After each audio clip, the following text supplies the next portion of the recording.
I pledge allegiance to the flag of the United States of America and to the republic for which it stands, one nation, under God, indivisible, with liberty and justice for all. Welcome to the continuation of the board retreat. Madam Secretary, please call the roll. Joseph Taylor. Present. Stephen Mitchell. Here. Marletta Seats here. Angelica McGowan. Here. Martha Momini. Present. Margaret Gass. Here. Lisa Gully. All right, we have a quorum. So first item, Dr. Walker, was just a pool assessment, and this is just telling us you'll get back with us when you have that assessment. Correct. We received the information, the suggested entity. We reached out to them and presented back a bid cost. So the bid cost is just to come and evaluate? that's my impression from what I read. So that's kind of where we are. That's correct, yeah. Any questions, Ms. Mitchell, concerning the pool? No. All right, Dr. Walker, questions of the school board? Great, thank you. So I first want to say I am appreciative of the opportunity to be with the board, to collaborate, to really talk about our work for the good of students. So I'm happy that we're here today.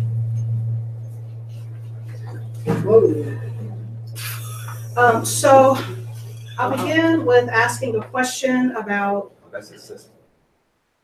One of the board members had commented in a meeting about the board participating versus dictating. So I was really interested in garnering a deeper understanding of what that might look like to you all as the board. I was hoping maybe you all could share with me some context, and particularly around the partnership agreement, like construction. When you say, participating, what would that look like from your lens? Give me some context, help me understand, and or if there have been some opportunities missed, where you all felt like you could have been involved, let me know. So the instruction bucket, the recruitment and retention, the student support, and the leadership capacity are the four, goal areas in the partnership agreement. So I just thought it would really help me to hear from you all.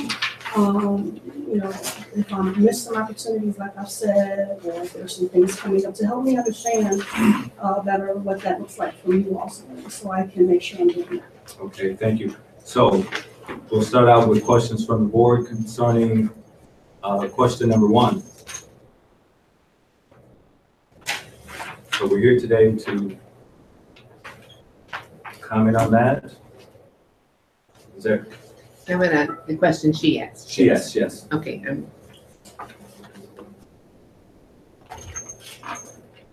I didn't know who made a comment about participating versus.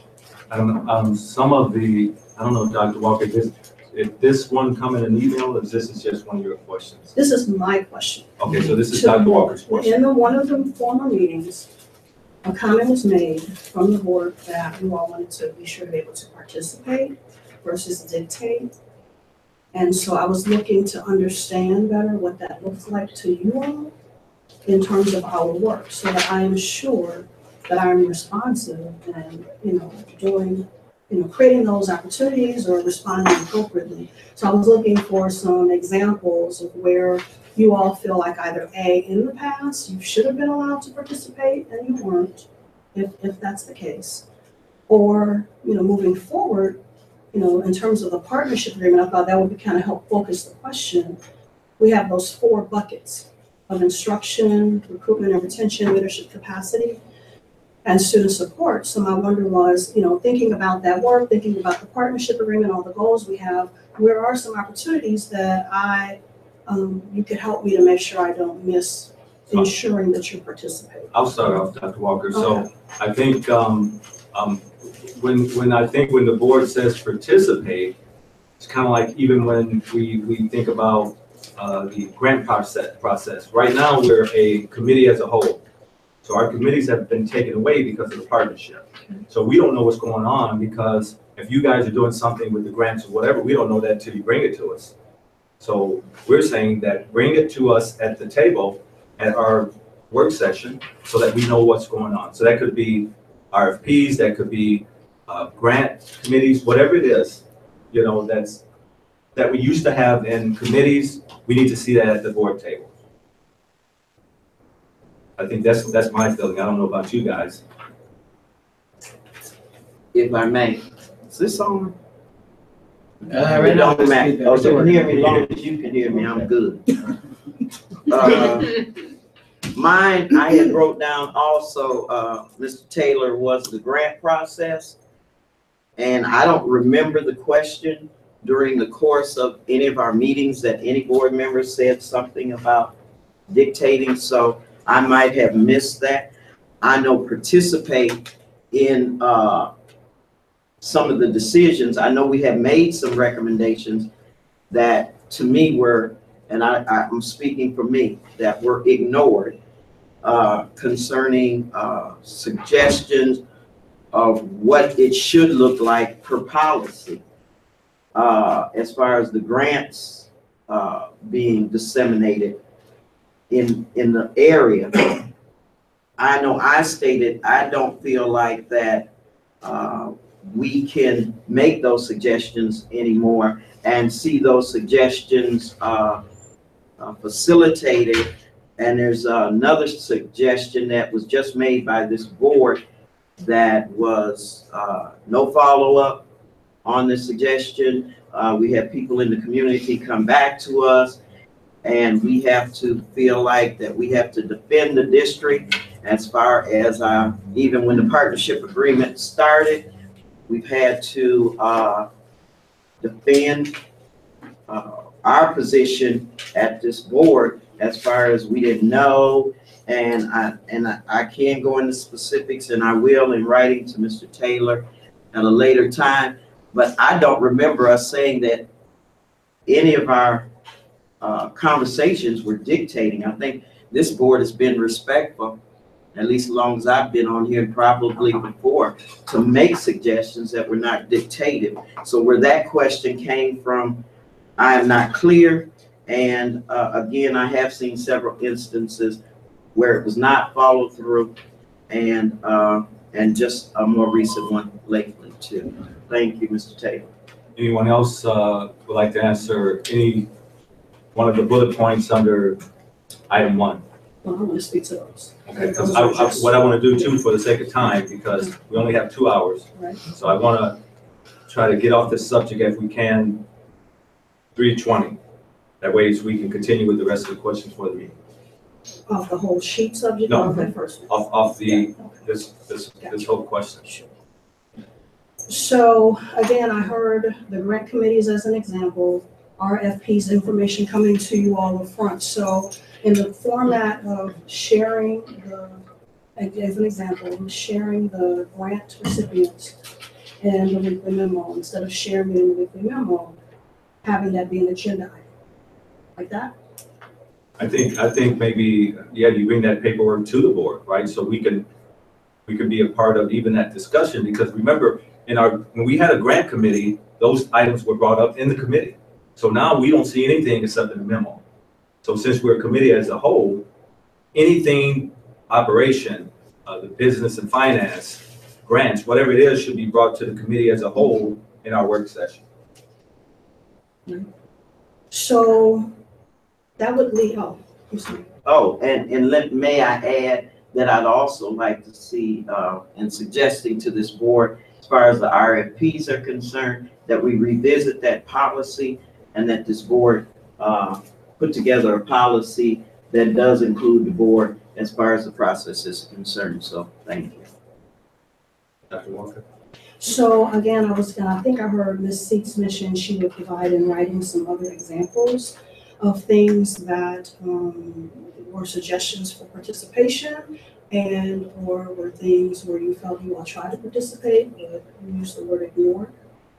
So, Yes, I so would you'll provide those? yeah, I would say, I would use the word ignore, yes. Right, so you provide those, I'm asking you? I'm going to provide one before we leave today. Oh, okay. Okay. All right, so that goes kind of actually fits nicely with my next kind of bullet about interpretation of board policies. And so to have an open discussion around, I think the grants is a really good example in terms of that conversation going back and forth where the board may feel like the suggestion wasn't followed through upon the way you requested it. And it goes back to what do the board policies say the role of the board is compared to the role of the superintendent. And so one of the things I had thought would be really exciting when Mrs. Momini mentioned the board considering adopting the MASB calendar. I think if you all remember in a memo, I had suggested some topics that might be a really good opportunity for us to build our work, which was around, maybe having someone come and support us in interpretation of policies. My wonder around why it may feel like things are not followed through upon really does go back to how are those policies interpreted. So for example, looking at policy 1210, it talks about the board establishes the policies and it's the superintendent's job to administer the policies. The superintendent is given the latitude to determine the best method of implementing the policies, things like that. So if the board makes a suggestion, which they absolutely should, and that's the participation is how I'm understanding it, which is why I'm seeking, to build my understanding, because that's how maybe again, it's just that I'm missing something here. Then when the board gives their suggestion, it's the suggestion, but in the end, the implementation of that process is the responsibility of the superintendent, according to policy 1210. So that's an example of why I'm proposing that some time be spent in all of the policies, especially around governance, policies, bylaws, all of those first sections of the 0000s, the 1000s, and possibly even some of the 2000s in particular, so that we have a really strong understanding of what that means, and maybe again going back to applying that to some actual examples to give me context in terms of how the board is interpreting versus how I might be interpreting, which could be a miscommunicated component. Dr. Walker, I would say that policies are policies. So when whatever's written in the book just has to be followed. And I think that we don't really need anyone to interpret it. I think the board really just wants to make sure that when something is brought up, it could be administration. If an administrator has something to do, whatever, even discipline, right? Just follow the policy, right? So I'm looking at whatever the policy is, we just follow it. We got to make sure that whatever happens, we look at that policy, even if it's suspending a kid, right? Then we have school code and policy. So we got to look at both so that for when we implement that discipline, we know that we're right on the money. Right, so again, I think what I'm asking, though, I'm going back to the example of the grants, because I think it fits. The board wants to be involved in looking at the applicants who apply for the grant, okay? And the board wants to be involved, from what I understand, maybe again, I'm not understanding correctly, hence this great conversation, because my understanding is the board wants to be involved in selecting who is the recipient of those grants or defining who should not be a recipient of those grants. Right? But the policy 1210 speaks specifically to the role of the superintendent, to your comment, and that work of making those decisions at that level falls back into the hands of the superintendent. So that's my question. If I am misinterpreting, then I think it would be helpful to have someone come and help us interpret. Margie? I don't know if we need somebody to come and help us or not. So I'm hearing that, and I think that we can talk about that at some later date. So your suggestion is, at least was heard by me. You're citing one specific policy. There are a whole lot of other things that will absolutely apply to what you're talking about. And I'm not going to sit here today and cite every single policy that, oh yeah, well, we got to look at this one as well. All I would say is, yes, when you're talking about interpreting, about one particular section, you're talking about latitude. And perhaps we have a different interpretation. For me, latitude does not mean carte blanche. I can start right there.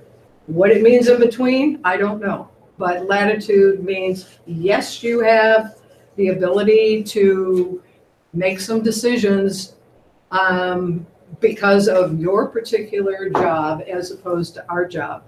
But latitude does not mean to me that you have carte blanche to do whatever it is you think is the best way to implement our board policies and procedures. And to that point, I think certainly one of my concerns, which may be different than other members of this board, are when I'm looking at sources of funds. I have two things that I'm really, really concerned about. That's stabilizing our enrollment, which is not stabilized, and looking at our scores. Actually, there are three things. And then looking at the culture in our schools, and I will leave it as the culture in our schools, but we obviously still have some concerns. Every single dime, in my personal opinion, as a trustee, needs to be spent directly with the biggest bang for the buck. And that's where I think the board comes in and says, this is the direction we need to see the administration go in terms of where dollars are spent. Others may feel more strongly about wanting more to say about use the grants, but I think at a minimum, we need to be looking at what dollars are available, both federal funds, all the funds that we have coming into this district from whatever source. If they're not directed at those three things, and I mean direct, very much directed at those three issues, 2 years from now, we're not going to be sitting here. Thank you. Ms. Seeks? Yes, thank you. I want to clarify my statement was not to just be able to say who gets what. If it does not meet the partnership agreement, then it's really not a consideration anyway. But there are other policies, to Ms. Gass' point, that does impact one policy, and there is a policy called conflict of interest. And I think sometimes when we feel there is a perceived conflict of interest, then there needs to be other eyes that need to look at that grant. And that would be this board for neutrality. And so it's not that we ultimately make the decision of who gets what as far as the grant process is concerned, but we all need to know that if there is a direct or indirect conflict of interest, then there should be no consideration for that grant. So again, when the public looks at the district, they're always looking at the board. So that's my concern concerning grants. Thank you. Ms. Mommy? Mrs. Mommy? Thank you, Marletta. Could you just tie in what I have to say? This participate versus dictate. As a board, we're responsible to the community. And the community looks at us, and believe me, our phones have been ringing off the hook. Our academics, yeah, we had 1% here, 1% there. It is not going. Our culture needs major, major changes. And then when we ask about things, we are not, a lot of times we're getting information late, or we're not getting full information. And I think it tends to make us as a board bristle. And it may be perceived as dictate. But I don't think we would be in a position talking about participate versus dictate if things were going well.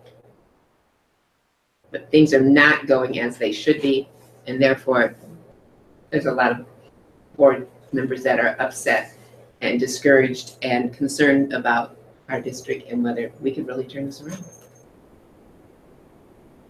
So that was question one, because Dr. Walker, we want to make sure, because I think we kind of answered board participation and operations. And I think one of your questions does the board act on recommendations from the superintendent?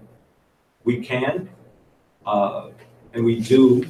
I mean, but it's up to the board to act on a recommendation, right? Because it is what it is, a recommendation. But I think that for the most part, and I would just look at the board to say, most recommendations we have acted on in your favor.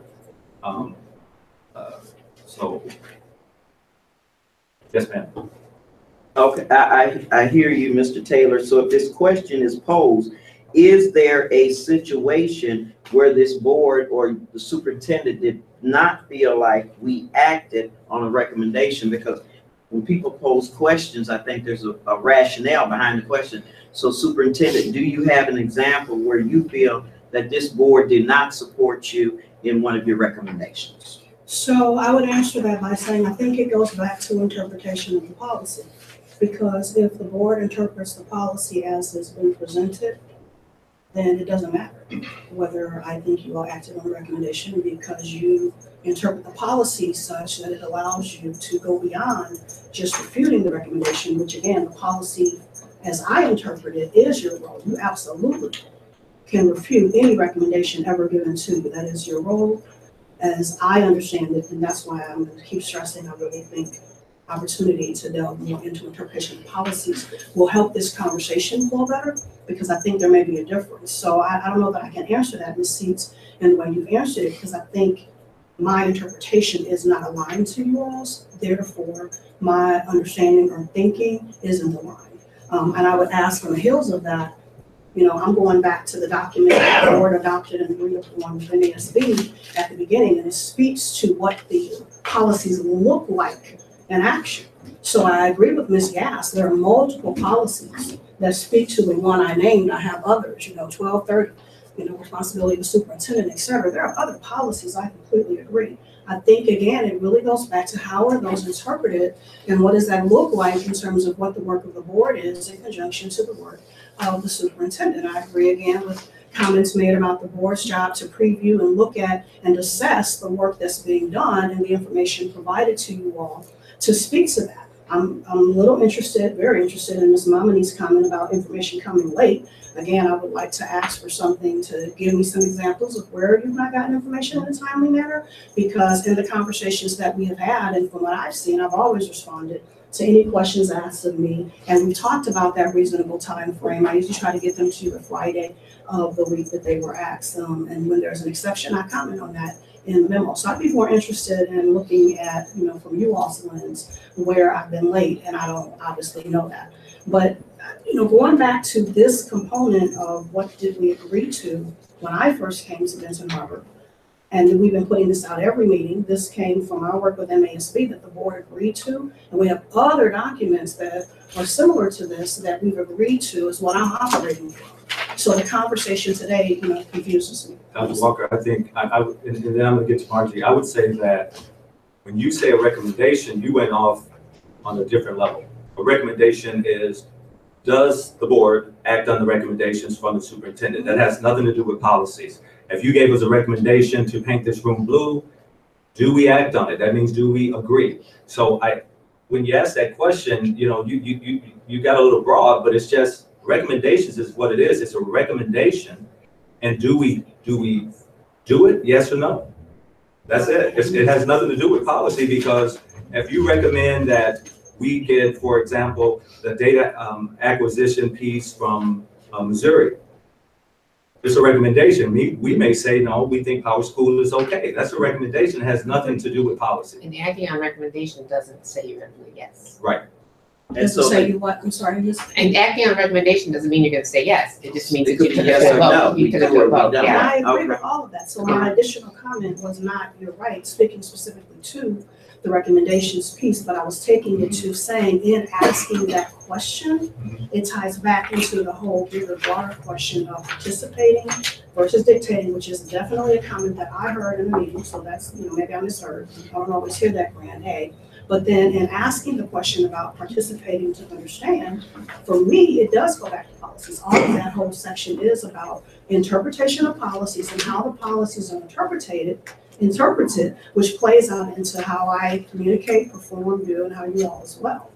So that's where that whole question is stemming from. I still think it would help, and I encourage the board to consider that opportunity for us to spend more time discussing the policies as individual components for the whole and how that affects our work so we can be effective in helping the kids. All right, thank you. Margie?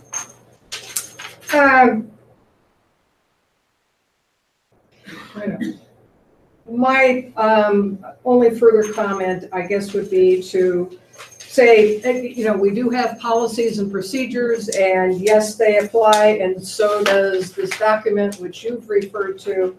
And for me, as a board member, I'm looking at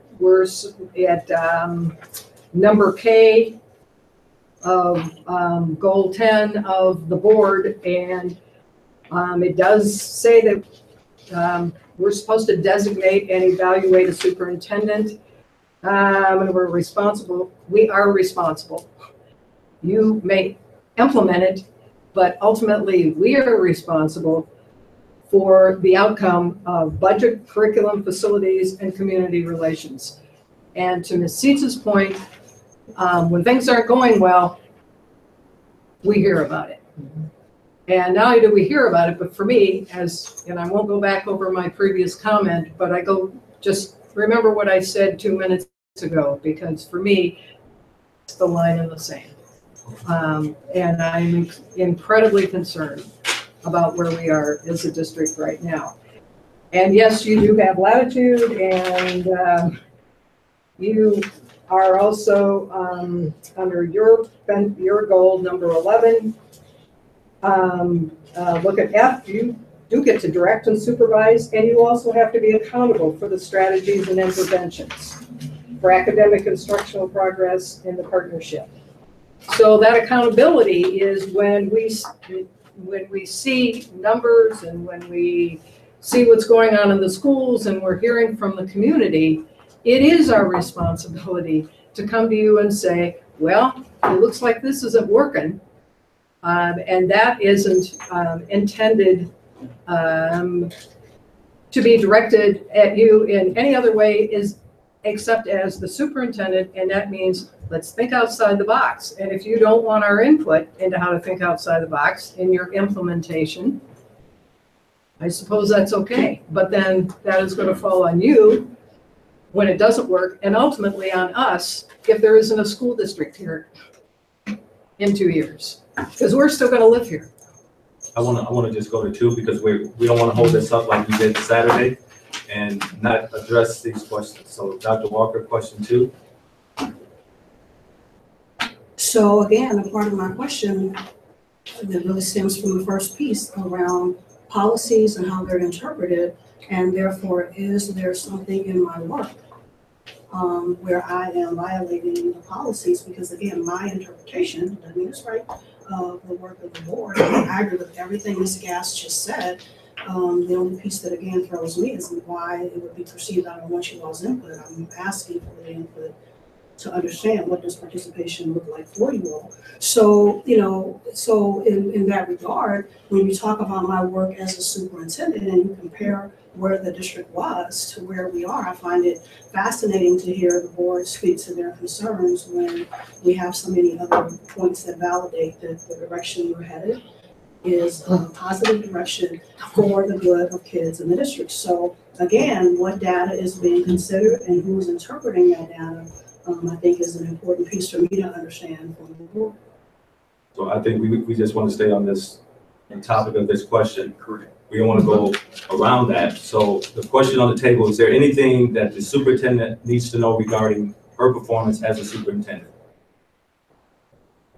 Just deal with that particular question, sir. Is that what you're saying? Yeah, because we want to stay on topic, on task. And I think Ms. Gass, just what she was referencing. Okay. And she's referencing the superintendent's evaluation. I don't know if she wants, I don't have that document before me. I'm not going, So she's, yeah, that's okay. I think she's not trying, she's looking in that item, that line item and saying her responsibilities. But so the question on the table is, I mean, we can answer it, we don't have to answer it. So, I mean, she has a question here, and so. I have concerns. I did. Oh, that's okay. Go ahead, Margie. I did answer it.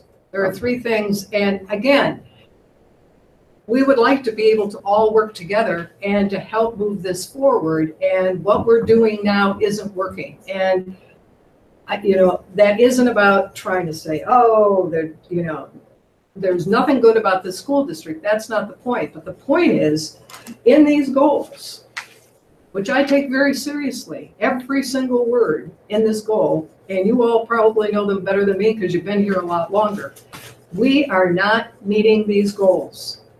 So whatever is changed in terms of these actual measurements, we're not there. And I don't see how we're going to get there in that first 18-month timeline. So I go back to my question, or my answer, 2 questions, or a question ago.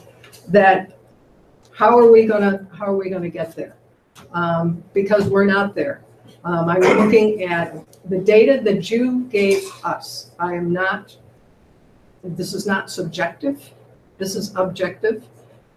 On a subjective level, maybe it wouldn't look the same, but that's unfortunately not what we have in the partnership. The partnership is black and white, meet these goals, or we're gonna do something else.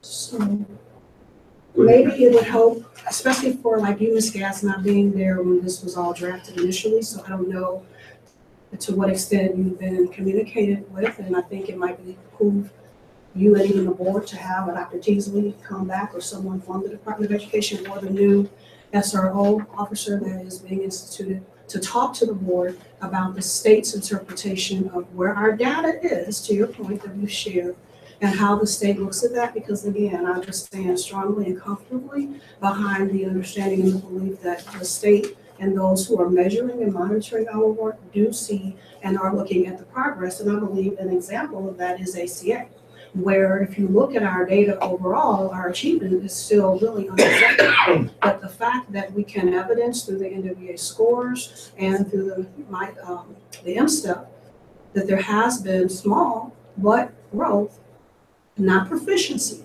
but growth, the state and what they communicated clearly to me that I heard of the partnership work and I've heard in other meetings is through the partnership group. So for example, when we meet on December 18th, and we look at that as an entire group, that's to me, following that meeting, if the partners and you guys come out of that meeting saying we are not satisfied with the progress of this district from where they were when this work started to now, then absolutely. Because my understanding is that's the governing body that is going to feed the state's interpretation of whether or not we hit those goals. So even though we're saying, for example, 30% proficiency, I have been explicitly told, but let's say at the end of 3 years, we are at 20% proficiency.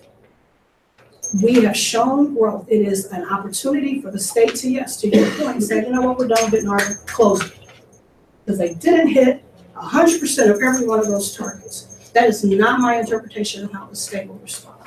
So I think that's something else that will help in terms of the board doing its role of supervising me and evaluating me to then measure, are we really indeed that far off the mark? Or are we making sufficient progress for the state to continue to support us the way that they are? And I will say yes. But you might need to hear that from the state. Ms. Cease and then Mrs. Momedy. Thank you. My concern is, as we go back to policies, seeing the application of the policies without going into the details of policies that I've seen that have not been adhered to, public perception of the district, even from the beginning of the partnership, our relationship with our partners. I have concerns about media communication and how things have been communicated to the media. So again, for that particular question, I do have a major concern, Mr. Chair, Mr. President. Mrs. Momedy. Well, we may have to satisfy the state as far as whether we're making growth or not, but we also have to satisfy the community. And for over 100 students that left us, we didn't satisfy them. And that's important, dramatically important. And the way things are going right now, if people that talk to me have said anything, we're going to lose more. Thank you. Real quick, and the other thing that I wrote down is staffing. Either I don't know if we have too much or we don't have enough, because I know as far as staffing is concerned, we see a lot of support systems. Based on what I'm seeing and what I'm hearing, are those support systems actually doing what it was intended for, that this board voted to support those new or added positions? Because I don't know if we got too much, or I don't know if we got enough, but I know we're accountable for whatever staffing that we have to make sure that it's efficient. Thank you. Are we satisfied with question number 2, so we can move on to question 3? All right. So what expectation does the partnership agreement require for board and superintendent work? That's the So question. again, I think it goes back to, I think it would be beneficial to have another conversation with the State Department of Education. Again, especially hearing this conversation today, so there is really good clarity around that, because what I'm remembering from those meetings doesn't seem to align with what the board's doing. Okay. So I wrote that down for us to either have the SRO come in or Dr. Teasley to give us a synopsis of the partnership agreement. All right, so miscellaneous topics. So we talked about Mr. Dixon. Yes. So I wanted to ask, I know the board has taken a position conversationally about only voting on that second Tuesday. And I know that it's been presented a couple times of the frustration of when the vote is asked for in the last minute. So again, just trying to discern the policies and how they dictate my work, you all's work around getting at outcomes, just trying to understand, is that all the time? So like, for example, my example would be next week on December 5th, when we bring back the snow removal bid. Is it appropriate from the board's lens to bring the staff report with that? Or am I following you all's request, which would be to wait till the 12th? So I just want to make sure I'm clear around that expectation, because I know the snow removal piece is important. So I'm having a little trouble discerning how to know when and what is cause for bringing it earlier or not. Mrs. Momney?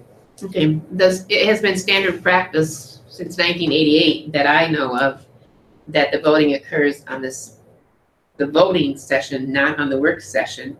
And that, unless of course I'm getting old, but I'm pretty sure that is also what MASB recommended to us in training. Correct. And this ties back into now something what you talk about today may not be, but this is where this stuff has been brought to us. It was not brought to us in a timely manner, and we're being asked to make decisions because it's not after we've had a work session about that topic.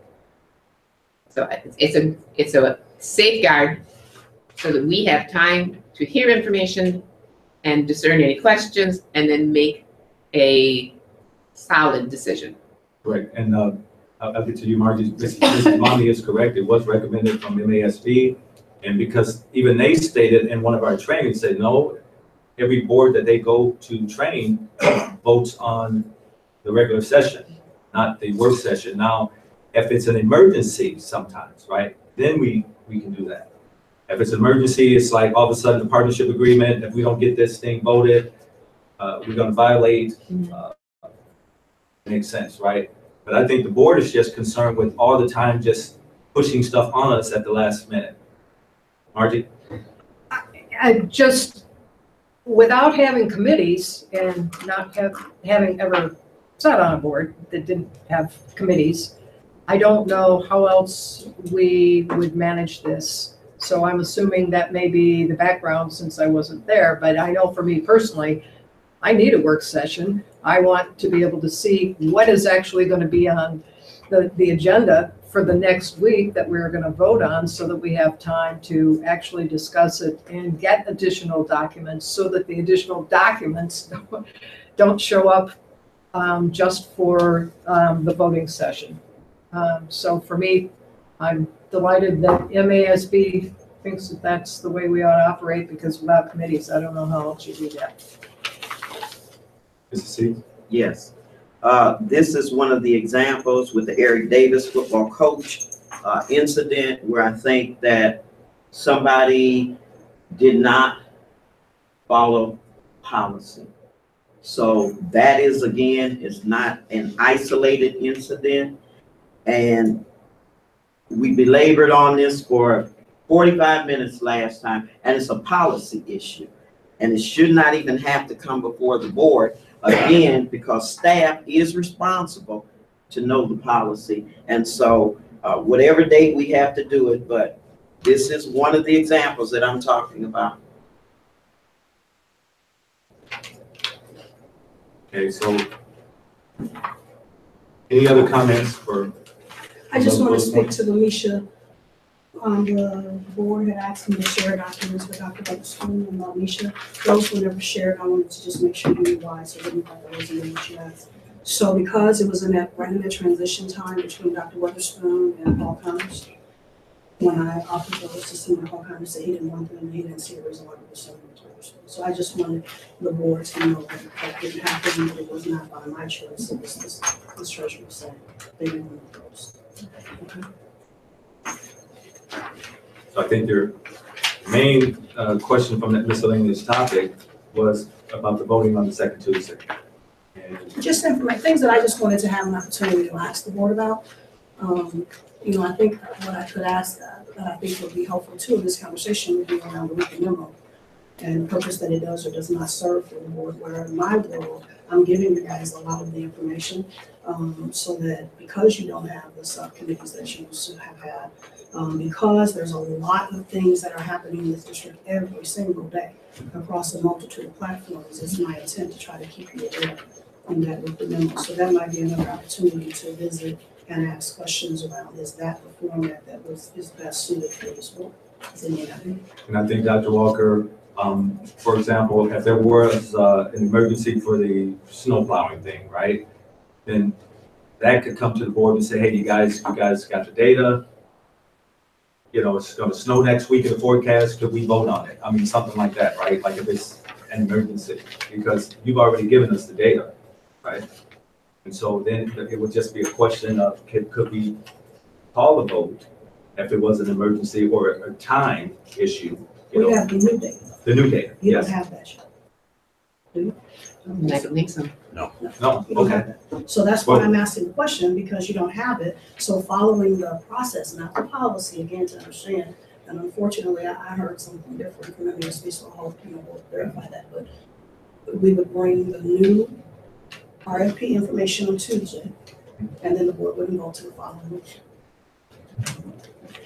As I'm understanding, so we would not share staff report on that. And once again, Dr. Walker, I think that it's always stated, even in our policy, right? When it talks about putting items on the agenda, calling special meetings if there are items that need to be voted on, right? So that is in the policy, right? So the board, I think, wouldn't mind if there was something of an emergency brought forward, right? Like, for example, partnership. If we're gonna miss the deadline on December 2nd, then we may have to call a special meeting, or maybe on December 2nd, we call the vote. And I think we've done that in the past, correct, Martha? Stuff like that for We have, emergencies. but it has gotten to be a habit so that every meeting there's an emergency. And we need to get away from that so we can have a chance to think about what's being presented to us. Right.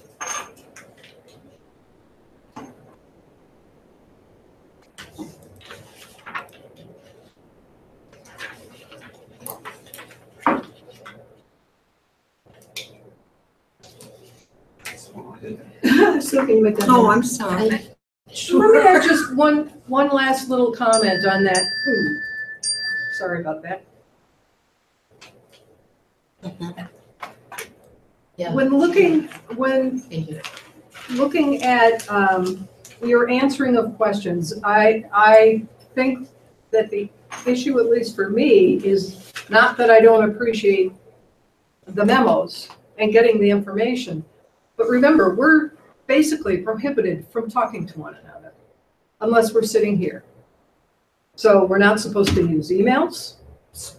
Somewhere specifically in one of these, either the consent or the partnership agreement, it states specifically we're not supposed to do that.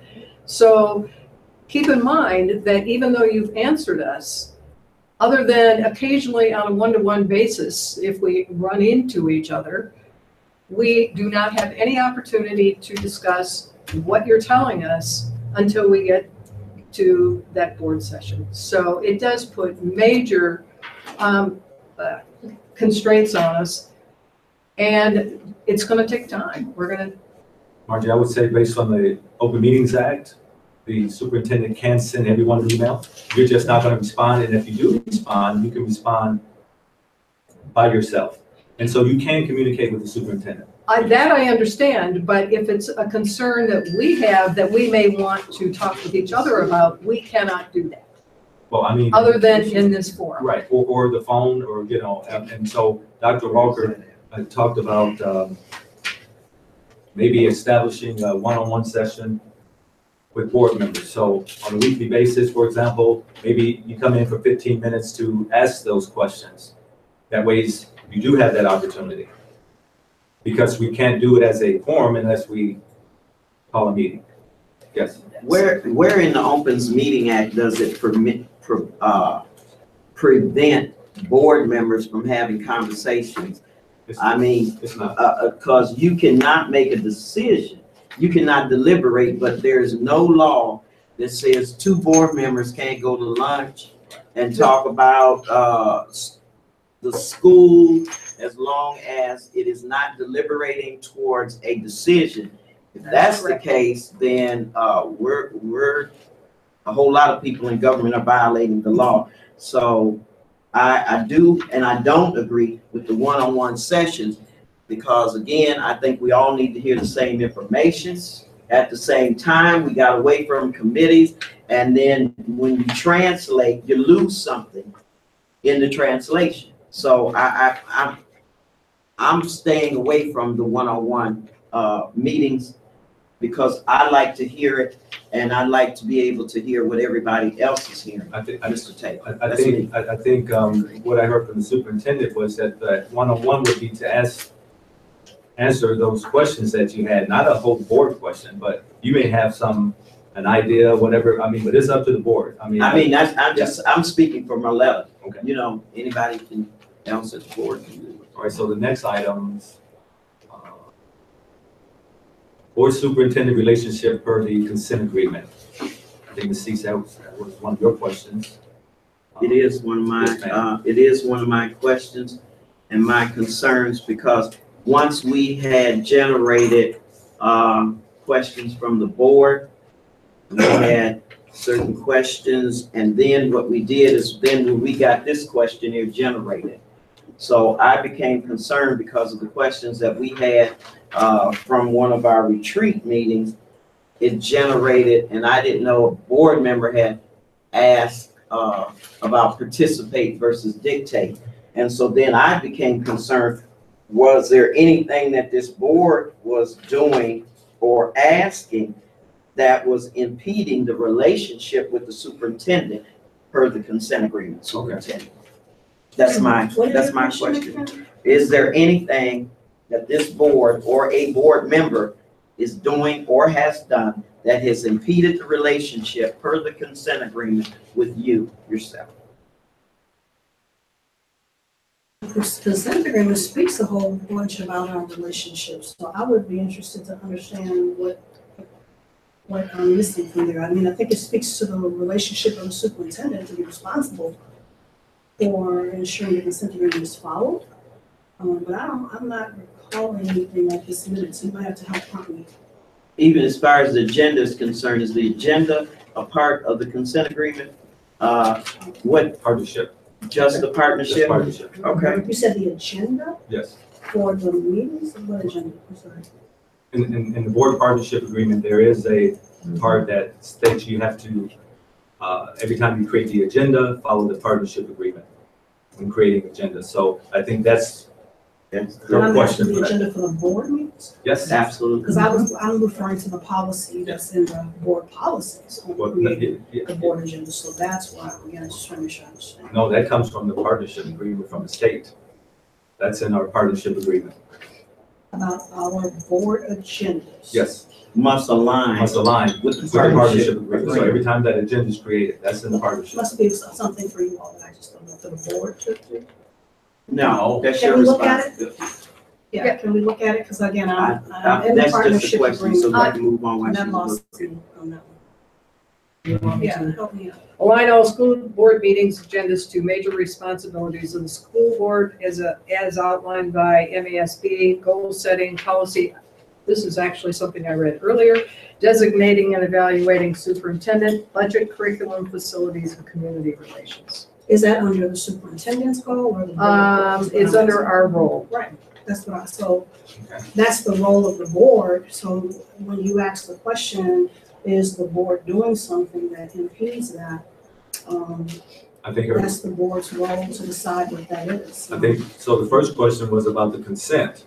Yeah.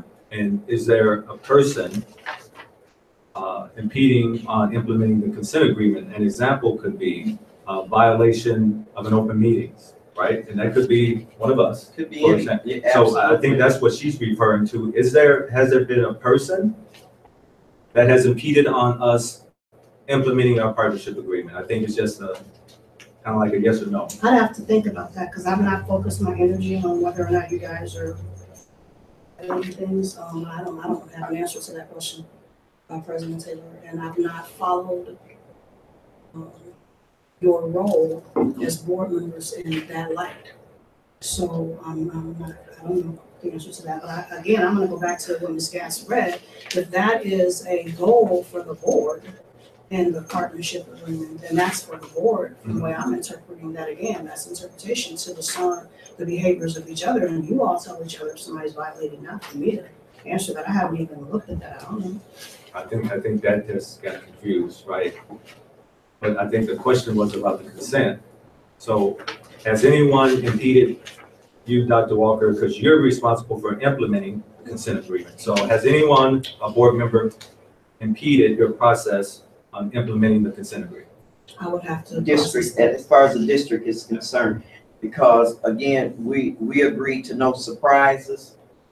And we do know the state superintendent will be here and there's going to be a discussion about the partnership agreement. We would like to know, I would like to know if there's any concerns as far as this board is concerned, as far as making sure that we're bound or we're following the consent agreement, because I don't want anybody sending any emails or saying any sidebars to the superintendent, Margaret, Marletta, or Angelica are not doing such and such.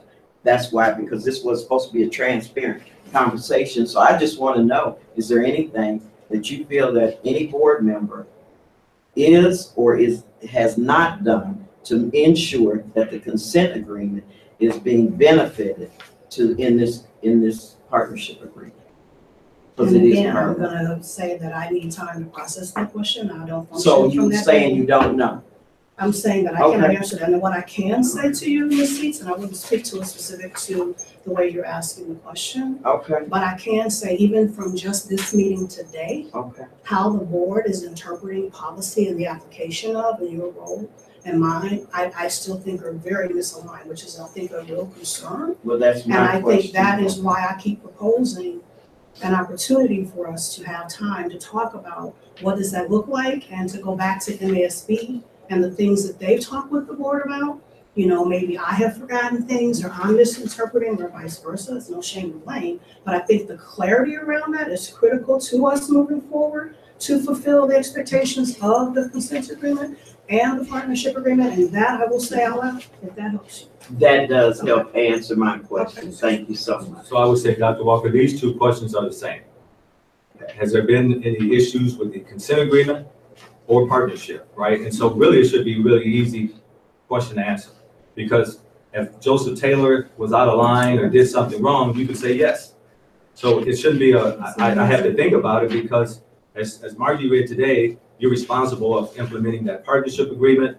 You're responsible for implementing the consent. So I think the question is an easy question, Dr. Walker, that it's just a yes or no.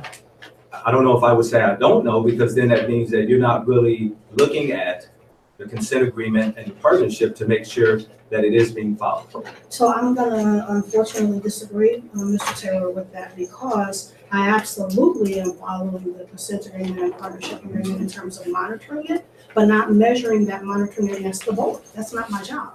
My job is to measure and monitor those things against the work of the district, which is what I'm responsible for implementing and overseeing. Two different things to me. So I have not looked at those two components and asked myself, is the board in the way or not in the way of the work?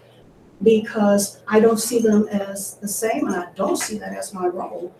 to decipher whether or not the board is acting in line or accordance with those documents. My job is to implement those, and the implementation of those has to do with the programs and the goals and the objectives that are about instruction, about retention and recruitment, about student supports and leadership, and that's not the work of the board. So I'm still gonna stand with, what I can speak to is the interpretation of how the board sees their role in the work and how I'm reading the policies and understanding them. And in my conversations around those who have boards and who are superintendents and that whole working relationship and what is the work of the superintendent and what is the work of the board, going back to this document that's laminated from MASB is to me where the opportunity for us lies to make sure we're more clear. For me, I'll speak for me. I'll start with me, absolutely. I'm open to learning more and being more clear about how I may be misinterpreting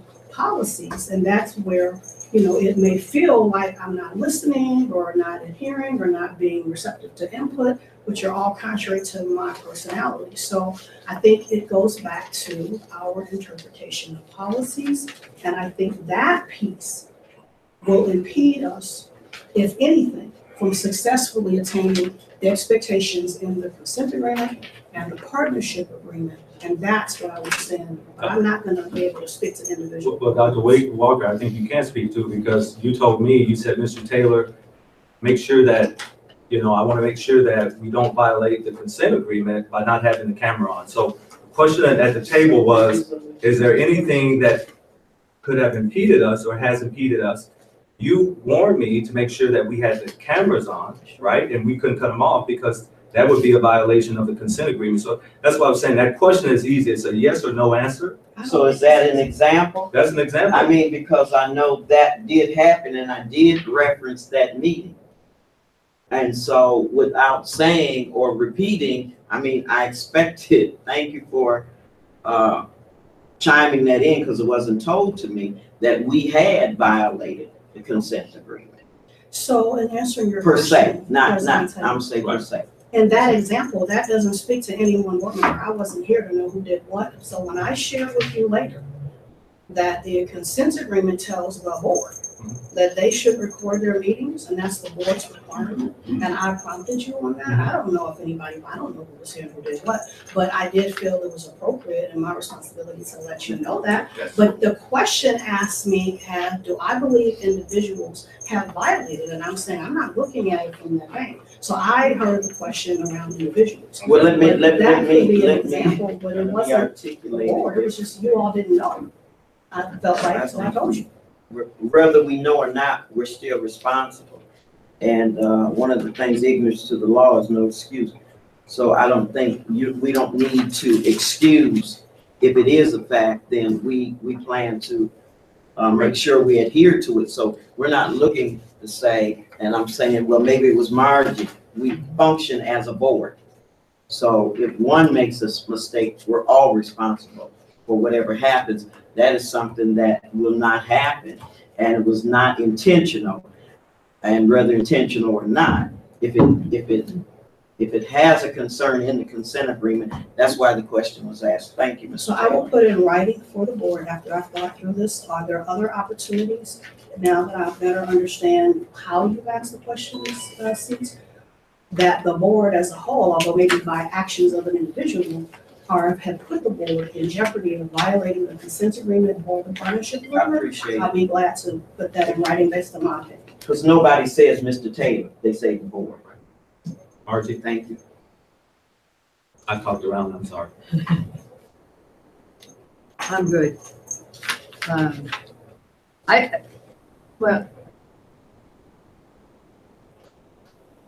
I am not understanding, and if this is a question for another time, then because I know we have some other issues that we would really like to talk about. But when I look through the benchmarks, I'm seeing benchmarks that are about numbers. And so they're So if I'm missing something, I think I have all these pages, and that's the way I read it is that, we're really talking about some pretty objective data that we need to be looking at. So if I'm missing something in terms of what's going to ameliorate whether or not we have made enough progress, and we frankly don't know what enough is. All we know is what we have right now is not enough.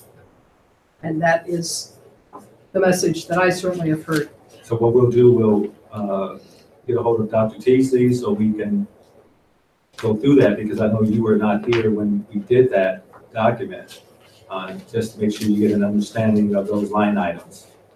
I would say, and I'm going to move on to community relations, I would say, I'm just going to speak on this just for 30 seconds. When we were at the MASB conference, and we were in the room speaking about the partnership, all those districts that were in that room, that were in a partnership, they said, why are your expectations so high? Yes. And even the good school districts across the state that fill that room too says, well, whoa, man, you guys, good luck to you. Hope you don't mess up, because you got some really lofty goals. And then come to find out our goals are the highest in the state when it comes to partnership agreements. So I just wanted to give you guys that standpoint. And I heard from Detroit, I heard from Saginaw, I heard from Pontiac, I heard from all these different districts. So I just to tell you what came out the horse's mouth. All right, community relations as part of Goal 10 Sub K and nuisance realities in a small community. So what's the context of that? Is it about relationships in a small community? Does anyone want to speak on that? I think Margie does as soon as she finds her Okay. papers. Yeah. Somebody else speak. Yes, ma'am. While Ms. Gass, Trustee Gass is looking, I have concerns about community relations and such a small community that, you run into people, as we always say, and just, I believe it was last night, I believe I called you about an individual who has been waiting on some paperwork back from a program that they have instituted in the district. And I think, again, it's communication, it's following up on things. And there are other strains within the community as far as relational.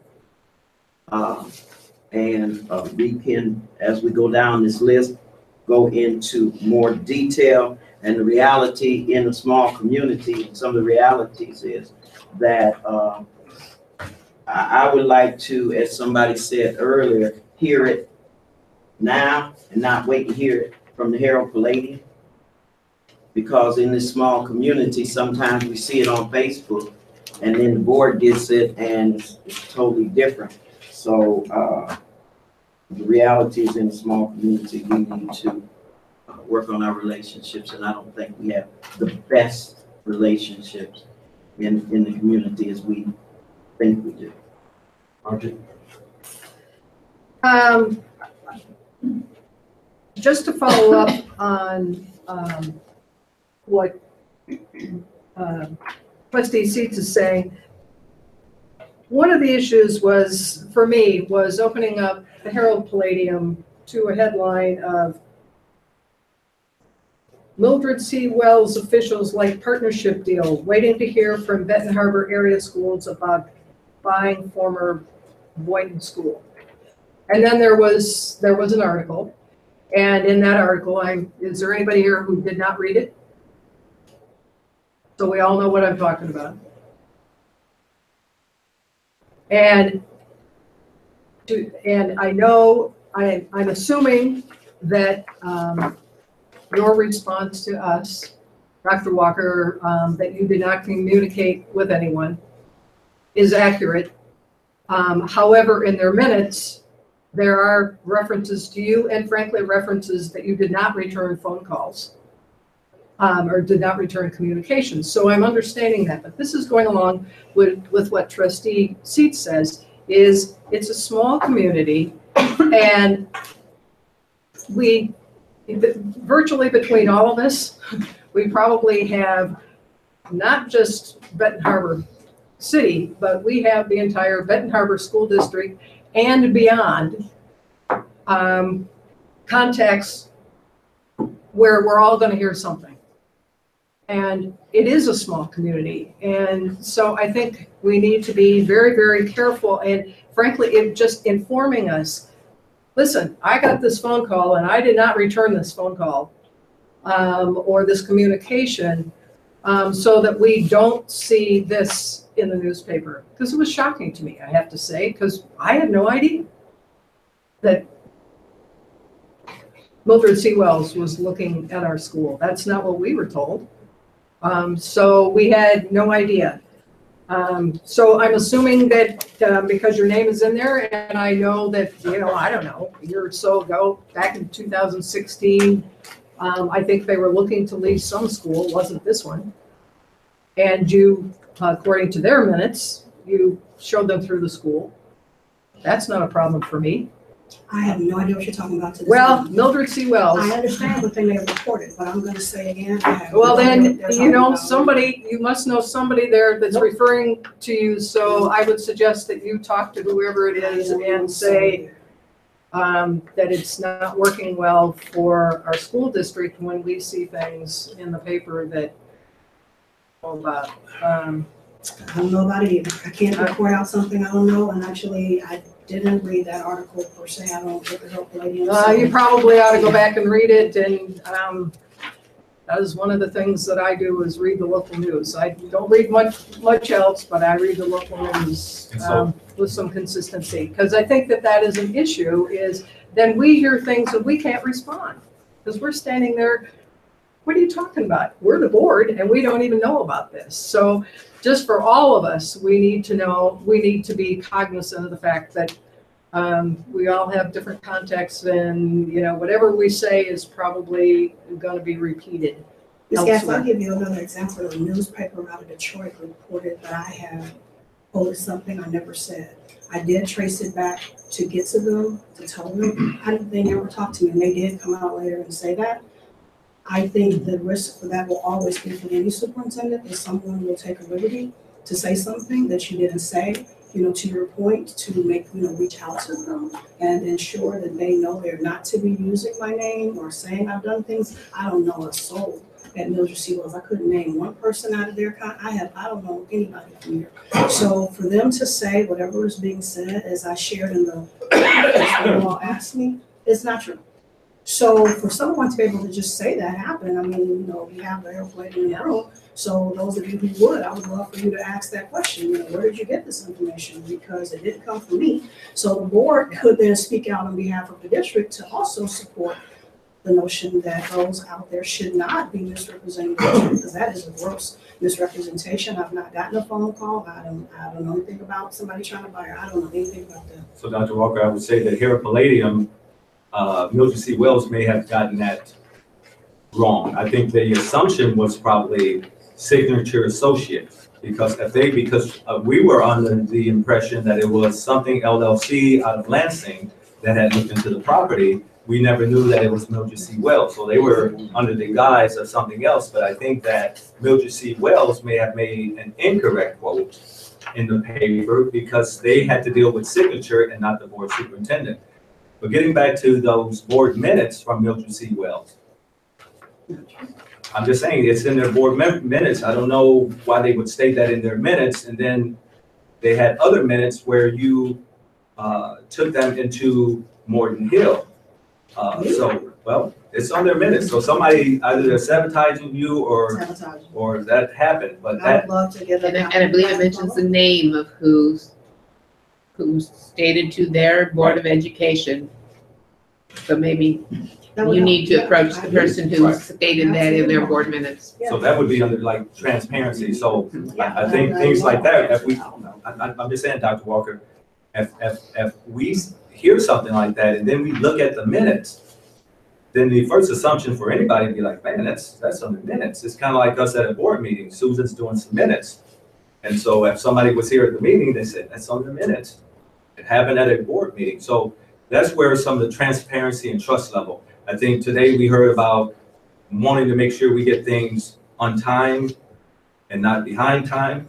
So, I mean, that's just some of the work we have to do as a group, right? Just whether it's happening or not, we just need to make sure we're transparent and what are the issues and how do we improve it, right? How do we improve that transparency? So in this example, from what I'm hearing, I think would have been a wonderful next step is the minute we ever got that information to have informed me, given that to me, to say, hey, this is in the paper, did you know?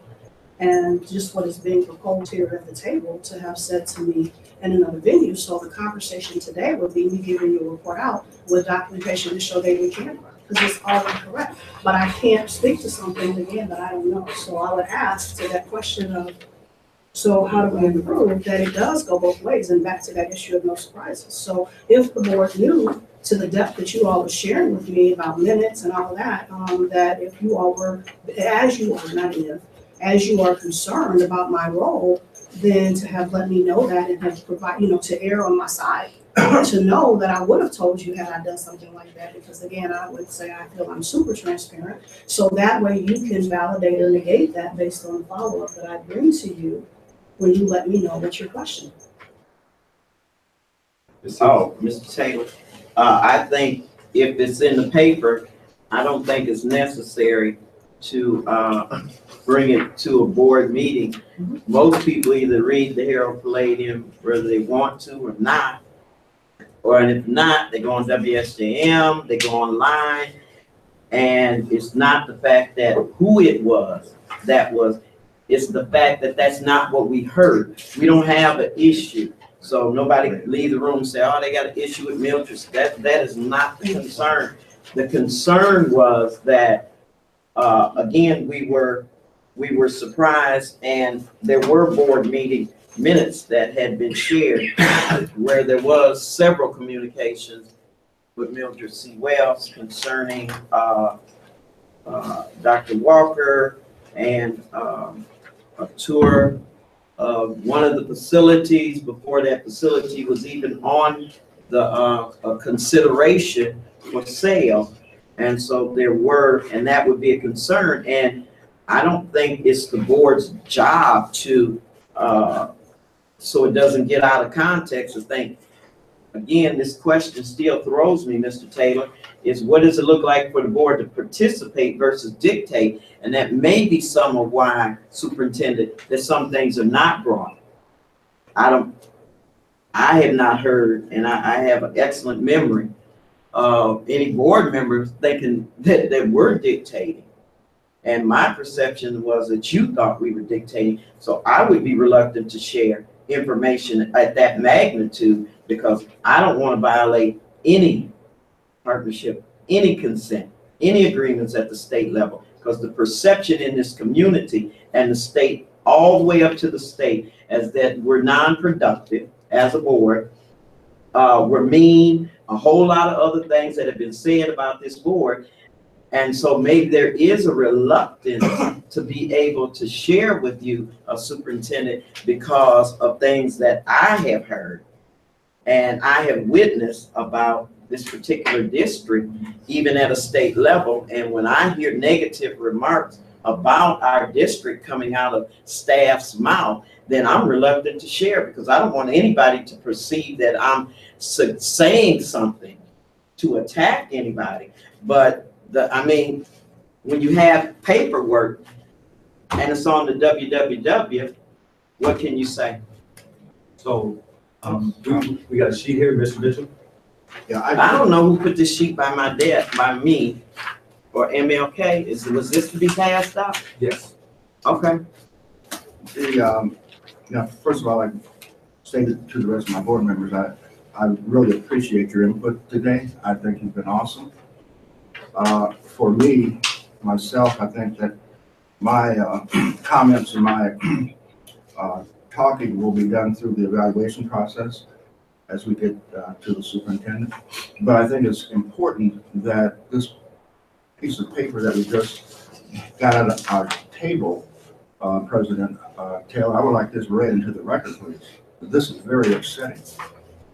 Okay, can we add towards the end, Mr. Mitchell?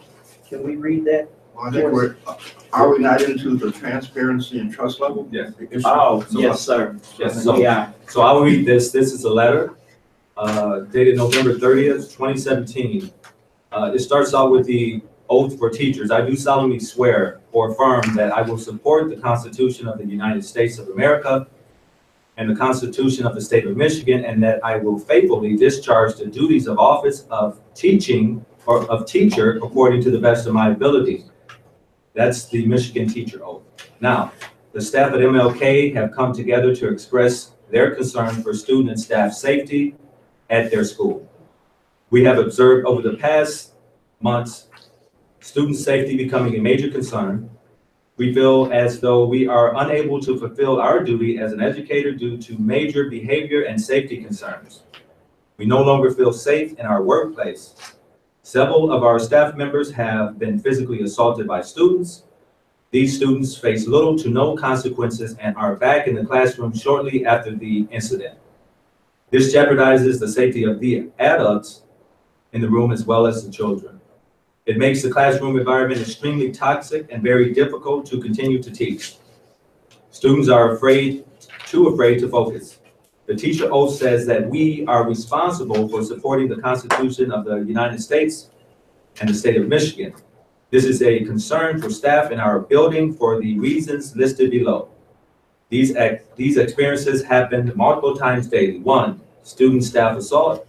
2, physical violence. 3, threats of physical violence. 4, threats of harm to personnel items, vandalism, and theft. We strongly believe that students are not being held accountable for their major behavior infractions. There are not consequences that students are facing for physical assault. Many students and staff have expressed concern and they feel unsafe throughout the school day. As a group of professionals, we have consulted the Ben Harbor Area School Student Code of Conduct on several occasions and have realized that the conduct code is not being followed. The Ben Harbor Area School Student Code of Conduct lists the following behaviors as Class 2 offenses: fighting, sexual harassment, gross insubordination, destruction of property. The Code of Conduct also states that PBIS plan is followed and interventions have been in place. Short-term is an appropriate consequence. Staff within our building feel as though these behaviors are not being handled by the administration in an appropriate manner due to the implementation of the no suspension rule, which runs completely opposite of what Ben Harbor Area School Code of Conduct says. This situation is spiraling out of control. Incidences are rapidly increasing. The students are actually discussing their excitement to be physically aggressive towards staff and looking forward to the trouble they will get in. Our staff expects administration to take these concerns seriously and come up with an action plan quickly to improve safety for students and staff. As stated above, the situation is out of control and is no longer safe for those involved. As professionals who took an oath, we will continue to advocate for student and staff safety along with what is best for students. Mr. President, Yes. or Joseph Taylor, I would like to make a motion that this letter from staff become a record, and this is just not just for meeting minutes, but this is put in file. May I have a second? So moved. Secretary? Joseph Taylor, Yes? Steve Mitchell, Yes. Marletta Seats. Yes.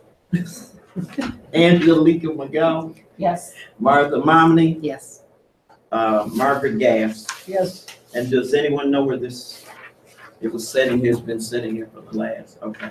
It doesn't matter. You didn't see that little bird fly in with it? No, I did not, I don't like her. Thank you.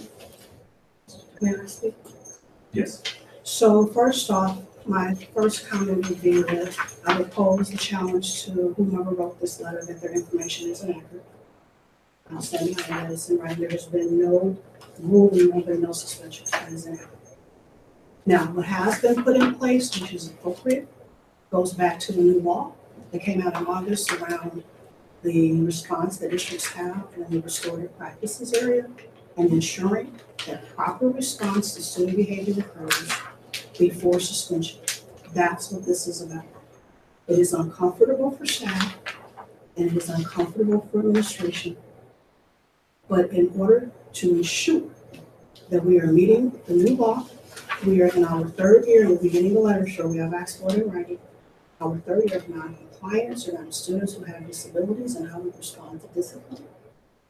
We have some real significant opportunities that suggest that our response to behaviors is not progressive, is not proactive, and it is just suspending people. So in an effort to help our administration and our teachers more purposefully use those interventions that were spoken of an hour ago that have been put in place, whether there are too many or not enough, but those that are in place, and to document that they have engaged students, particularly based on their age, in the appropriate interventions before suspension is what's in place. It does not allow students to suspend, and if you choose to look at the data, you will see that plenty of students have been suspended in the last 2 weeks. But what it has done is it's required our administration and our staff to think more closely on the strategies and the supports that they are applying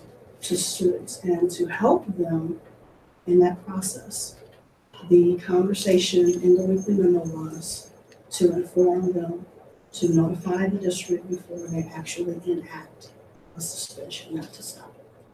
Receipts?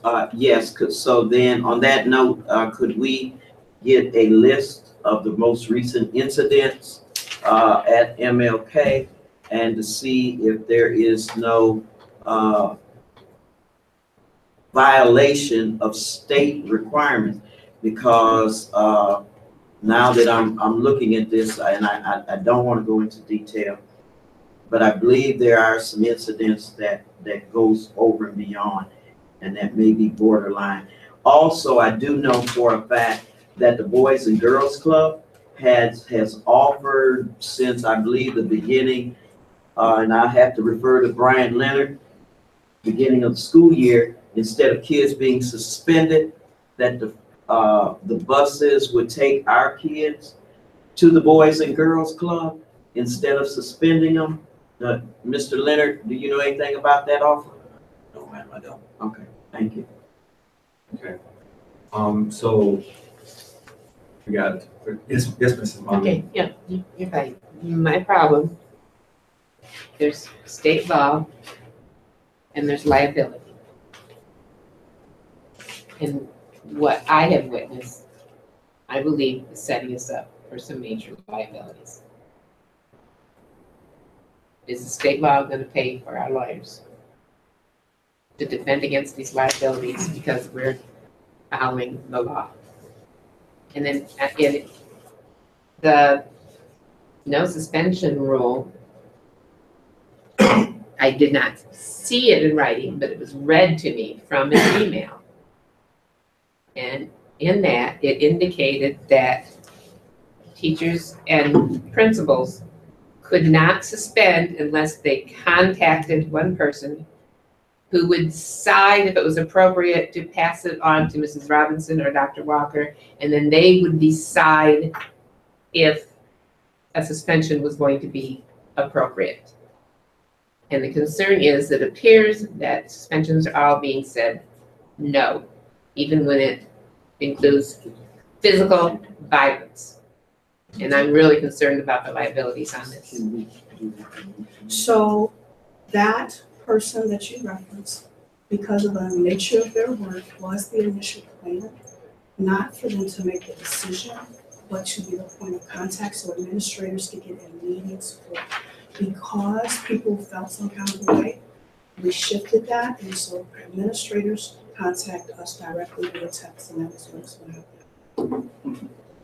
Okay, but I'll tell you that staff do not feel they're being supported. And then I would also add to that, and I understand that, so we went to a meeting this morning to be a part of those conversations, because again, there's a gray area here, and you said it, Mrs. Nominee, you have a law that says we have to, not we should, we have to evidence that we have intervened on multiple levels before we suspend students. So back to the question, and I think it's a great one, but I'll do it not just for MLK, but for the district.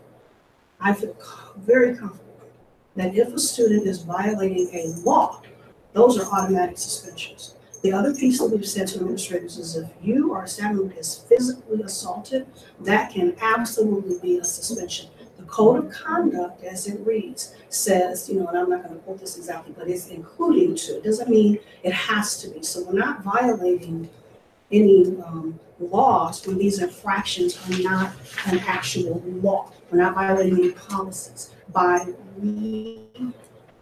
reconsidering or redetermining with that administrator, have they done everything they could? So let me give you an example.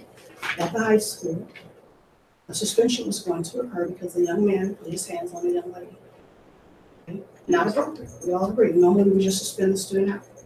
We chose not to suspend that student because the conversation was, are there some other ways we can respond to that very inappropriate behavior, hold that student accountable, but not send him home, which is not going to change behavior, and it has not evidenced that we are working with that student on the root cause of why that choice was made. The irony is, we came up with an alternative way. When I talked with the high school, like, oh, that makes sense over contract, separating the student, having that student move between classes after everyone else, etc., which is still a consequence that holds that student accountable, assigned seating at lunch so they don't have free reign, but they're at school to learn. Well, the mother of the young lady whose child hands were born, she didn't want to get any consequences. So potentially, we'd have had a student out of school 3 to 10 days, maybe even come to an expulsion hearing, that in the bigger scheme of the issue, we're able to mitigate and hold that student accountable for their behavior, but with the intent to teach them another way to handle when they're in disagreement. So again, the intent behind this is not to violate any laws, nor will we. It is not to not suspend students. That is an inaccurate perception of it. It may feel like that to staff because this is new. This is different. We're asking them to go through the student support process. We're asking them to have experts at the table to discern what is happening with their child. And we're asking them to document whatever interventions they are putting in place to try and support the student whose behaviors and choices are not what we want versus just suspending. And that's the shift we're trying to move toward. It is the right effort and it's the right endeavor around PBIS and restorative practices. It is not to not suspend. So you guys, I want to move on if we could, because now that we have this letter from MLK,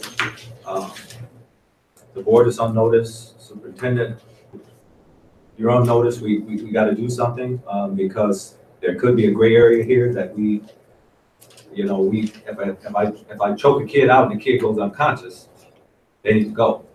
There's no law that's going to supersede that because that's assault. So moving on, let's go to spend 5 minutes on these topics. What is the responsibility of administrators at all levels to know and follow?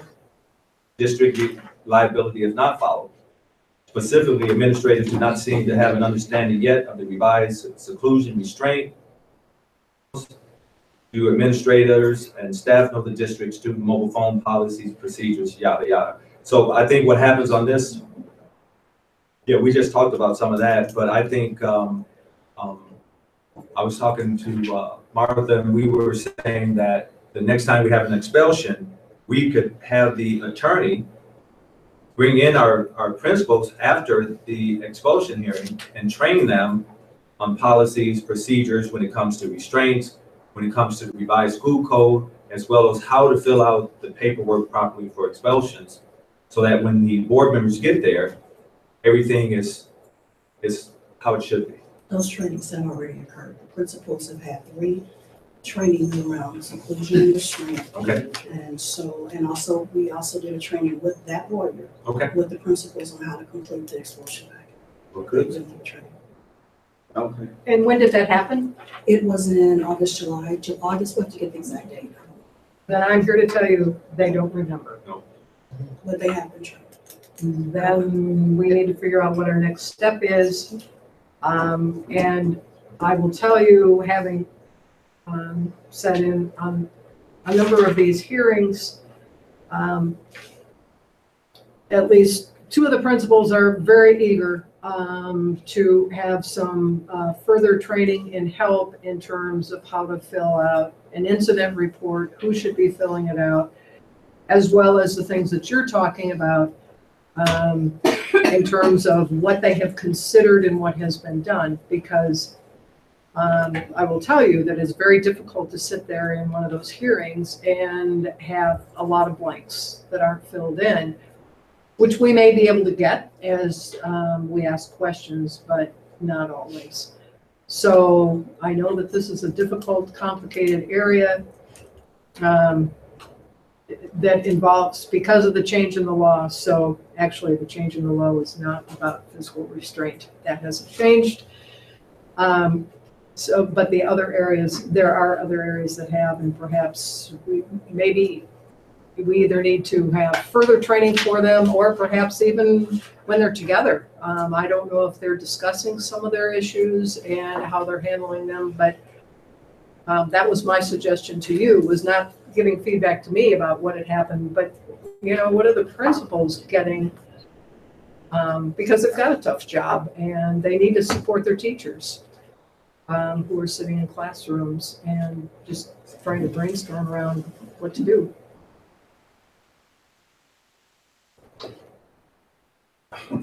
I'm sitting here listening to this president thing, and I don't care whether it's PBIS or whatever it is, everything that these teachers have listed on this page is a criminal law, a criminal violation of the law.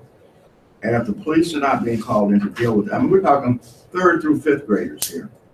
And, these are juvenile crimes if they're happening, and the adults there need to sign complaints and report them. This is not a counseling thing to be in a school. There's no education going on when this is being said. And what you see at MLK, you can take over to ACA the same way. That 2nd floor is the zoo. And there's no one there doing a damn thing about it. And the public safety of our teachers is just as important as the public safety of our students. We can't afford to lose. And I totally agree, because I think I stated it earlier. There are some things that I just can't go over now, Right. but the police should have been immediately called, period. So I agree, because you're right. I mean, Angie? I just want to add, this is where we're questioning, where is all the staff that we approved? Where are the counselors? Where are the security? Where are the intervention? Where are all these people? And we're still waiting on that data that you asked for months ago. No reports have been turned into this board. Now, when a behavioral therapist goes to work with 8 students in a building, and those 8 students go bonkers and tear a room apart, what kind of results are we getting? And fight with each other. It took half a dozen people to try and get the 8 students back under control. We have issues. We have issues. And I would like to go on record and say those issues have been in play for years. This is not anything new, comparatively speaking, not being here, but looking at the data and conversation on this. These are not new issues that have surfaced. And to your question, Ms. McGowan, there are people that are in place, and utilizing those people is a part of why the decision was made to ensure that the staff are accessing the services, because what we find is reactionary. Now, we know our children, and that's why we've done all the work with trauma and trying to better understand why children behave as they do. All of that work around the ACEs, those adverse childhood effects, we know that those are variables. This is why we have worked to create the structures we have, and we do see a lot of improvement. And unfortunately, the board is hearing those areas from people that may not be perfect, and we have always done that. I've said it a billion times, I'll say it again. Versus what is working well, and that's not what's being presented. I do hope that those that are listening and watching will take the time to be as vocal around what is going well as to those who are being vocal about their concerns. I also raised the concern about this letter in terms of it not being signed, and assuming that the MLK staff presented this, so I would raise that question.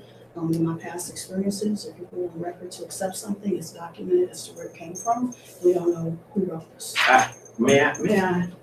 Yes. Okay, and superintendent, and all due respect, and it was laying here when I got here, if I was a teacher in the district right now, I would not sign. Because, and we can say retaliation is not real, but it is real.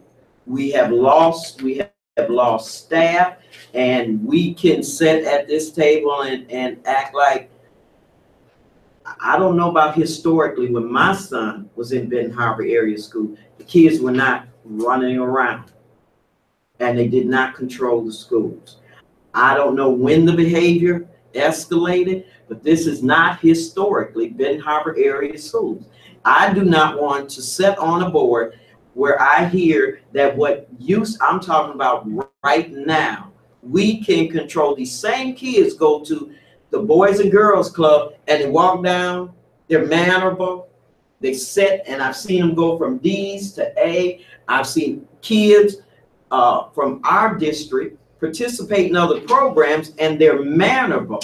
They leave and go to these other districts, they don't have the same problems that they have. And they may kick some of them out, but not at the magnitude. So when we talk about what it used to be, some of the greatest minds have came out of Benton Harbor area schools. So right now we have an issue, and I don't know what the issue is, but the kids either don't respect the rules or they don't know the rules. We're educating, as Ms. Gass said, we're educating the kids. Some of them didn't even get the code of conduct.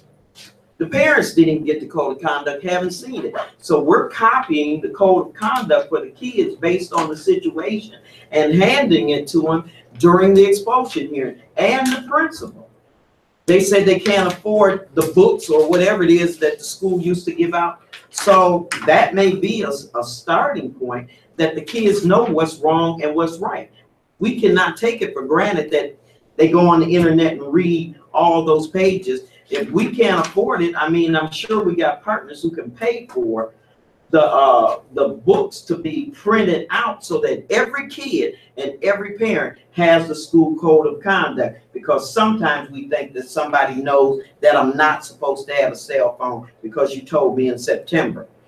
But now it's December. Maybe I forgot, but if you post it and if you reiterate it, maybe we can have less issues within the school district. So when I hear talking about Benton Harbor schools, what happened, I don't care what happened. All I'm concerned is what's happening now, because we had one of the better school districts in all of Berrien County, and maybe short of the state of Michigan. I see some minds that came out of Benton Harbor. I'm looking at them now. Okay, I like so good conversation. We have work to do. Partnership agreement, 18-month benchmarks and 36-month goals. Where are we? So I guess. So I have a document, if Sue will pull it up. We were thinking along the same lines. Remember, asked that question I had already put together through a conversation with Deb Albo, a way to summarize where we are in the partnership that would make it easier to follow than the big document that you all have access to. So this is something that I am planning to bring to the board monthly. It'll go out to all the partners as well. It'll be just any news type things around the partnership work and the upcoming deadlines and dates. Keep scrolling for me soon.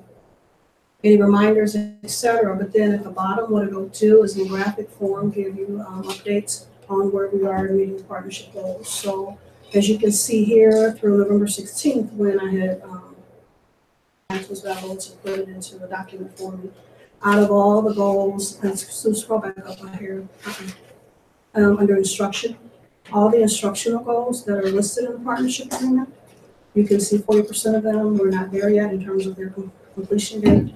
40% of them we've completed, and if you scroll down, and then 18% we've done them, but Mrs. Falvo has not actually gotten the document. And then underneath that, any comments or explanations would go. So we'll go down to the next one. When you look at, no, go to the next one, there's a red. Keep going down. Go down, scroll down. Keep going, yeah. Yep, keep going. So, okay. Okay, but we're missing one is what. I'm not gonna go through that for the sake of time, right there. So under student well-being, you can see up through, from when we started the work through November, We've completed 20, I can see if that's in 6, 7, 8. We've got 25 or 8, whatever, not at the due date yet. We've got one that has been completed, she just doesn't have the documentation yet. We've got one past due.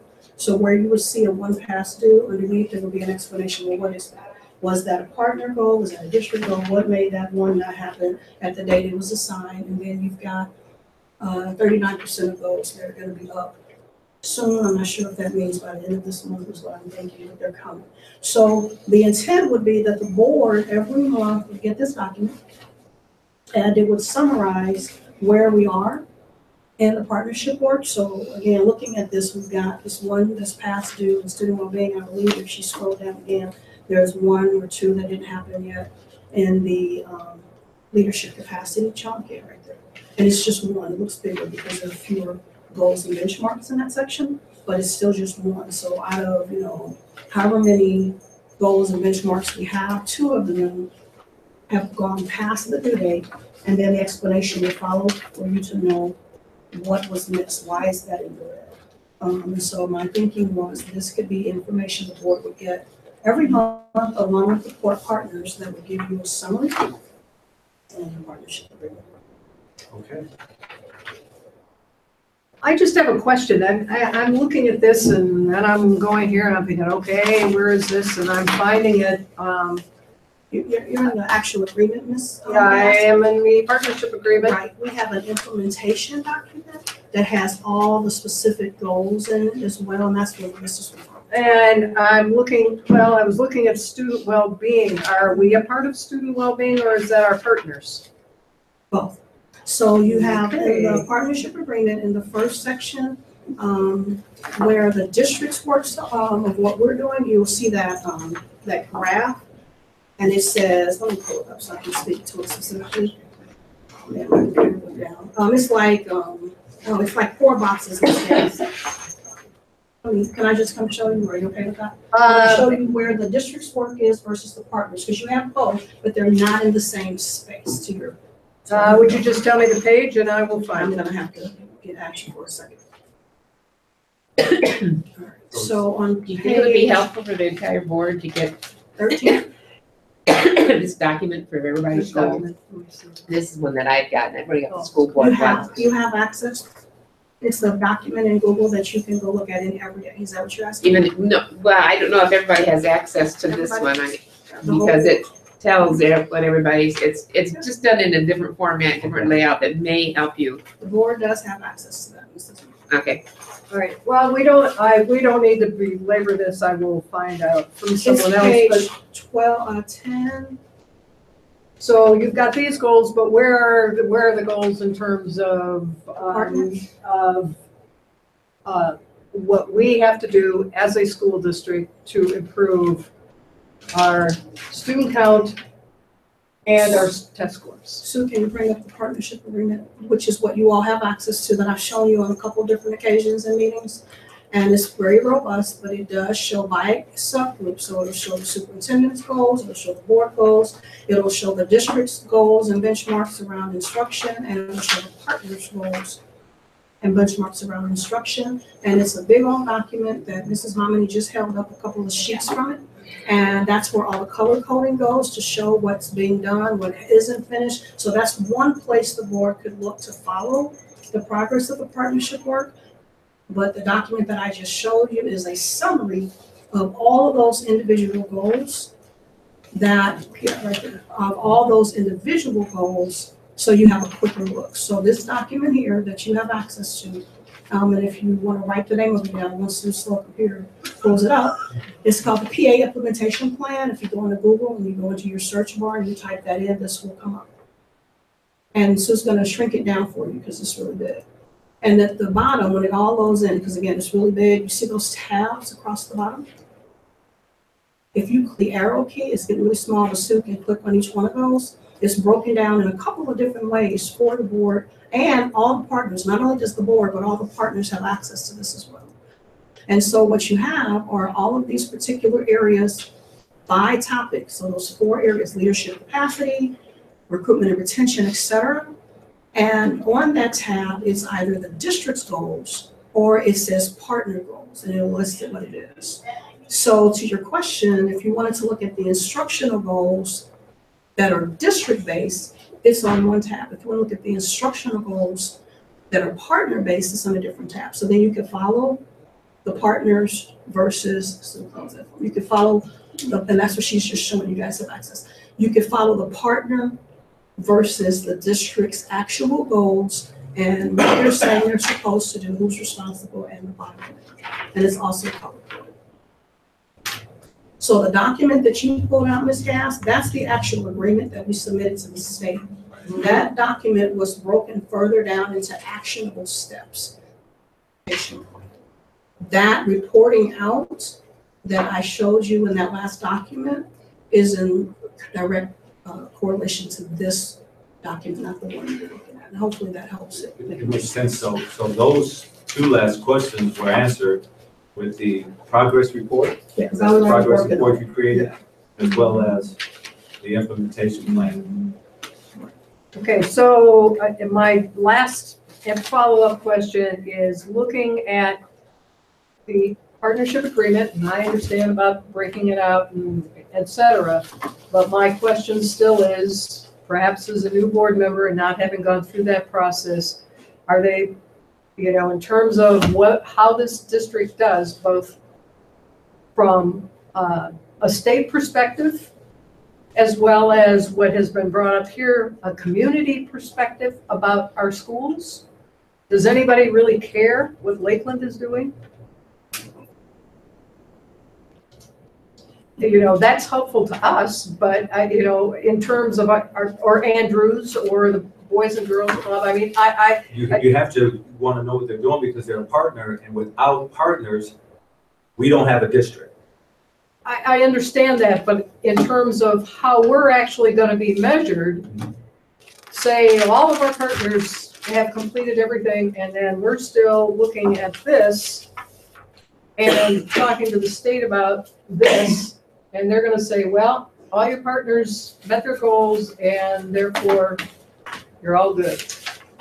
Well, I think it's going to be both ways, right? We got as a collective, the board has goals to meet, so we're up on those goals, the district as a whole, as well as the partners. So we do have to be concerned because what happened was the SRO was going to close several schools.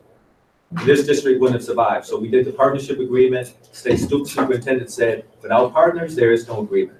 Okay. So that is a necessity, and we can't negate it because we have to have partners, because that's part of the agreement. Okay, I'm not suggesting that we would want to negate it, because obviously they're doing some very good things for our district. That's not really my question. In fact, the Boys and Girls Club, I know, is that they're doing some good stuff and could probably do more. Right. To help us, and certainly that would be true of both of Andrews and Riverwood. So I'm not questioning the importance of our partners to us in terms of trying to get where we need to be, but I keep going back to what I see as the major goals and benchmarks that we just can't ignore. Right. Okay. So it's 4:49. We'll go to superintendent comments. Okay, so again, I appreciate the opportunity to have dialogue with the board and to try to build my understanding of what you feel you're looking for and need and how to fulfill that. I would ask, again, I heard some follow-up opportunities. I look forward to getting those. And I would also ask if there's something that you all have not received, it would be helpful for someone to let me know. I'm not aware that we're outstanding in any information other than what's come in the past week. So it either fell off the radar or I don't know how to answer that because I'm not sure what you're missing. So if you could, then be kind enough to email that to me or President Taylor, we can see, I appreciate it. Ms. Gass? I think I probably said enough for one meeting. Thank you. Mrs. Momini? Okay, number one, I notice we don't have public participation on this agenda. So let's do public participation. Before or after me? Right now. I'll give them one. my time, so I don't have nothing. So we'll go to public participation. And then back to me? Okay. No. Oh, okay, all right, just, I don't need an answer right away, but I'd be interested to know how many students we have per building. We've seen the official student count, but I'd like to know how many students there are per building. I'm curious how many parents are attending the parent university. And to the board, we need to set up, a time with, Dr. Teasley's boss to act as our facilitator to come up with a board calendar. And this is gonna be tough to do because I'm gonna be talking to someone and then I gotta come back and talk to all of you. Do you prefer an evening or a Saturday if that's available? What should you say? Morning. Morning, Saturday mornings, okay. Be like, what, 1 hour? I have no idea. I'm gonna have to ask her boss what was, what would be, so I'm good. we can go with a Saturday morning if she's available. Okay, because we are getting it for free, so, Okay. all right. And I think that Backup plan? backup plan is gonna be in the afternoon sometime, like maybe a, Tuesday, since we. oh yeah, have maybe a meetings, so we could Tuesday stick that on is not, Tuesday. that we're not doing a work session or a regular. Okay, that's a good idea. Ms. McGowan? No comments. Mr. Mitchell? No comments from me. Is there anyone in the audience who wish to participate for public participation? If you do, you have 3 minutes. State your name and address. I am Lou Vidmar. I'm the Administrative Director for Benton Harbor Area Schools. I represent the teachers and the paraprofessionals. The document that I've presented to you today has been signed. Unfortunately, I was not able to get the signed copy, so I'm glad to get it to you tomorrow. I met with the teachers yesterday, extremely frustrated. And I was told today that 2 teachers this week have been assaulted from MLK. So how that's progressing, I don't know, but I have asked that the teachers from all of the buildings document and get to me documentation of every time they have been assaulted, so that we can put a document together to present to them. Thank you. Thank you. Anyone else for public participation? There's a couple of ladies in there that I don't know, are they staff members or from the community or what? I'm Gail Unders, the finance specialist here. And Carolyn gives them community. Okay. Please stand up. Yeah, I mean, yeah, so we didn't- Yeah, I don't believe it. Very many have met Carol. It's good to meet you, Matt. All right, any other business? Okay, being there is no other business, this meeting is adjourned at 4:53.